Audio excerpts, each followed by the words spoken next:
Ici Sarah de Ciné Techno et voici ma critique de Redeemer Enhanced Edition sur PlayStation 4.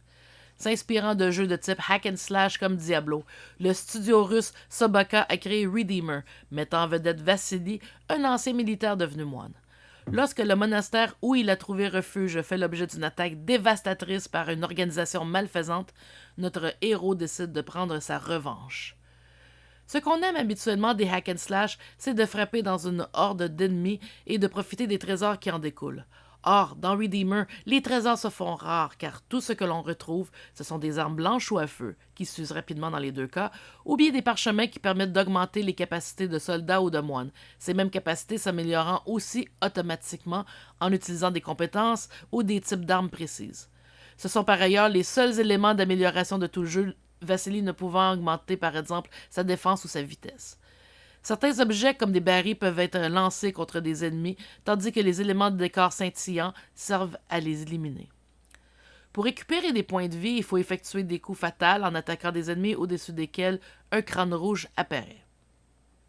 Visuellement, le jeu ne paraît pas mal, mais il peut être difficile de voir les détails, surtout lorsque le nombre d'ennemis à l'écran est élevé ou lorsque l'on se retrouve dans une zone sombre du jeu. Au début, Redeemer rebutera les amateurs de hack and slash, mais heureusement les niveaux s'améliorent au fil de l'histoire. La conception du personnage de Vassili manque d'originalité, car il fait penser à Kratos, le héros de God of War, tant par sa carrure que par son attitude.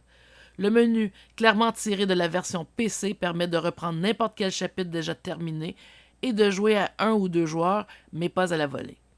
Par ailleurs, on remarquera l'icône d'enregistrement illustrée d'une disquette pendant les longues périodes de chargement des tableaux. Heureusement, si l'on meurt en plein jeu, on peut reprendre au dernier point de sauvegarde sans devoir attendre autant pour le chargement.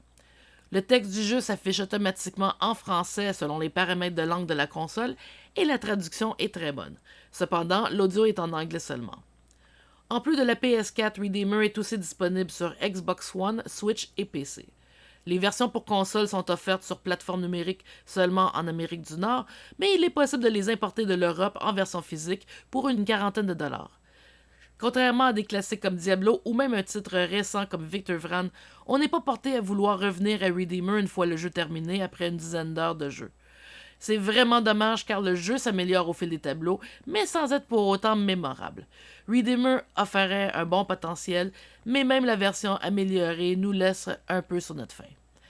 Je recommande de ne considérer l'achat de ce jeu que si vous avez épuisé toutes vos autres options de hack and slash ou s'il se trouve en solde à un petit prix sur la plateforme de votre choix. Redeemer Enhanced Edition pour PS4 obtient la note de 6 sur 10. Ici Sarah et merci d'avoir été à l'écoute.